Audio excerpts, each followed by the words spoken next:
Good morning, dear students. Today we are going to study about alcoholic fermentation. Alcoholic fermentation is essentially the fermentation of ethyl alcohol. Ethyl alcohol is otherwise called ethanol. So ethyl alcohol or ethanol, it is one of the most common solvent that is used in laboratory and chemical industry. And alcoholic fermentation, it is an anaerobic process carried out by yeast cells in which simple sugars are converted to ethanol and carbon dioxide. So alcoholic fermentation, it is an anaerobic process which is carried out by yeast cell. So we are growing yeast cells, and for their growth we are giving some sugars or any other fermentable carbohydrate source, and they use these sugars or carbohydrate source as their food material, and as they grow they produce this ethanol and carbon dioxide as waste product which can be commercially extracted for human use. The equation for the ethanol fermentation is C6H12O6, that is glucose.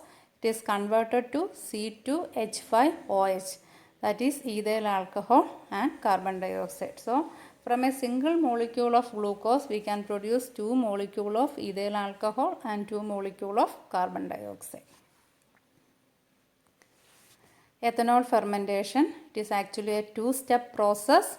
In first step, yeast break down the glucose to form a 2-pyruvate molecule by a process called glycolysis, and in second step the 2-pyruvate molecules are converted to 2 molecules of ethanol and 2 molecules of carbon dioxide by a process called fermentation. So ethanolic fermentation, it is a two-step process. At first the yeast convert the glucose into pyruvate by a process called glycolysis. We all know glycolysis, it is taking place in all living organisms, right from bacteria to the complex organism like human beings. So this first step in alcoholic fermentation is also glycolysis, where glucose is converted to from 1 molecule of glucose 2 molecules of pyruvate are being produced, and that process is called glycolysis. In second step, from the 2 pyruvate molecule produced, 2 molecules of ethanol and 2 molecules of carbon dioxide are produced by a process called fermentation. Again, this fermentation is again a two-step process, and before the pyruvate is converted to ethanol, it is first converted into an intermediate compound called acetaldehyde. This acetaldehyde is then converted to ethanol. So along with acetaldehyde, a molecule of carbon dioxide is produced, and then acetaldehyde is converted to the final product, that is the ethanol. And the key enzyme involved in the conversion of this pyruvate into carbon dioxide and ethanol is zymase. Zymase is the key enzyme that is involved in the conversion of pyruvate into carbon dioxide and ethanol. And this zymase, it is the enzyme that is present in yeast cell. So that we are employing this yeast for fermenting alcohol. So ethanolic fermentation, it is a two-step process in which first the glucose molecule get converted to 2 molecule of pyruvate by a process called glycolysis, and then the 2 pyruvate molecules are converted to acetaldehyde molecule, and this acetaldehyde molecules are converted to ethanol by a process called fermentation, and the enzyme involved in this conversion is zymase, which is present in the yeast cell. Principle involved in ethanol fermentation. Certain microorganisms are able to grow on organic compounds such as sugars in absence of oxygen, utilizing organic compound as electron acceptors instead of oxygen. During this anaerobic growth, sugars or fermentable carbon sources are oxidized, and excess electrons are transferred to organic acceptor molecule, producing ethanol as waste product of the fermentation process instead of water. Microorganisms responsible for ethanol production are facultative. So that means yeast cells, they are able to grow both in presence of oxygen and in absence of oxygen. So fermentation is a process that is taking place only in absence of oxygen. So fermentation is a strictly anaerobic process. So yeast cell, it can grow in both conditions. So if yeast cells are allowed to grow only in absence of oxygen, it can produce ethanol. So when yeast cells are able to grow on this sugary material, what happens is that they utilize this sugar for their growth and they will oxidize these sugary materials. So electrons will be produced, and here the electrons are transferred to an organic acceptor molecule like acetaldehyde to produce a waste product called ethanol. If this process takes place in absence of oxygen. So instead of water as the end product, they are producing ethanol as the end product. If this process is taking place in presence of oxygen, what happens is that the pyruvate molecules will not produce ethanol. It will produce only the water as the end product. Okay, so fermentation process is a strictly anaerobic process. It will take place only in absence of oxygen. Microorganisms involved. So we have already mentioned that yeast is the microorganism that is involved in the process, and yeast, it can grow both in aerobic and anaerobic conditions, and when no oxygen is available, only alcoholic fermentation occurs in the cytosol of the yeast cell. And the main purpose of alcoholic fermentation for the yeast cell is to produce ATP. And yeast produce carbon dioxide and ethanol as waste product. And the common yeast that we are using is called baker's yeast, and it is otherwise called, the scientific name is Saccharomyces cerevisiae. So Saccharomyces cerevisiae or baker's yeast is the common yeast that we are using for this fermentation of ethanol. Next is the substrate used. So we have already mentioned that any carbohydrate source or any sugary substance can be used as a substrate. Corns or more complex carbohydrate can also be used, but if we are using corns or other complex carbohydrate sources, it has to be first hydrolyzed into simple fermentable sugars. This hydrolysis can be done with the help of enzymes present in barley malt or in mold in fungus itself, or by heat treatment. So if we are using high starchy materials or complex starchy substances, then we have to first hydrolyze that substances into simple sugars before the fermentation should begin. So common raw materials used in alcoholic fermentation are corn, molasses, sugar beets, then potatoes and grapes. Molasses is a byproduct of sugar industry, and it is the most widely used raw material for the production of ethanol. So molasses, Malayalam കരിമ്പിൻ ചണ്ടി എന്ന് പറയും.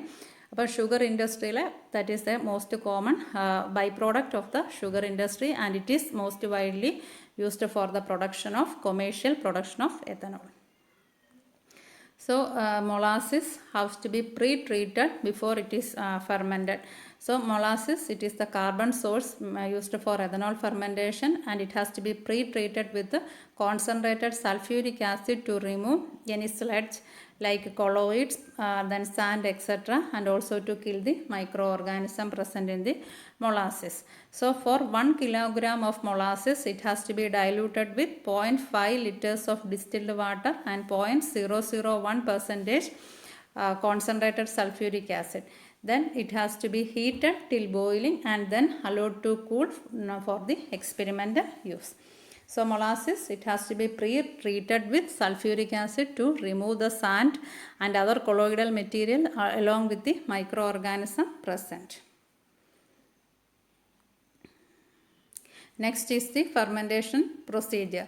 It is given for only for 250 milliliters of sterile fermentation medium. Actually, the fall fermentation is being carried out in commercial scale. So about 5 lakh liters, some big quantities are being prepared for the commercial scale. But here we are just mentioning about 250 milliliter sterile fermentation medium, how it can be prepared.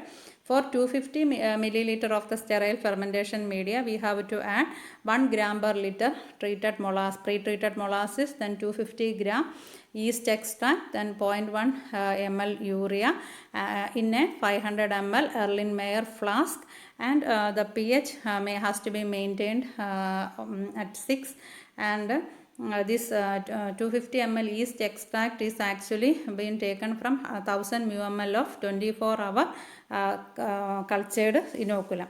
Then the entire process is carried out in some specific temperature, pH, and agitation is required. That is, we have to mix thoroughly this process, and so that agitation is also required for the fermentation process to carry it out. Then the conditions that has to be maintained. The sugar concentration should be 5 to 6%, and the temperature should be around 30 degrees Celsius. As we know, as temperature increases, the activity of the microorganisms also increase, but if temperature goes above a optimum range, then it will kill the microorganism. So we can go up to a 37 degrees Celsius, and then the maximum yield will be around 90%.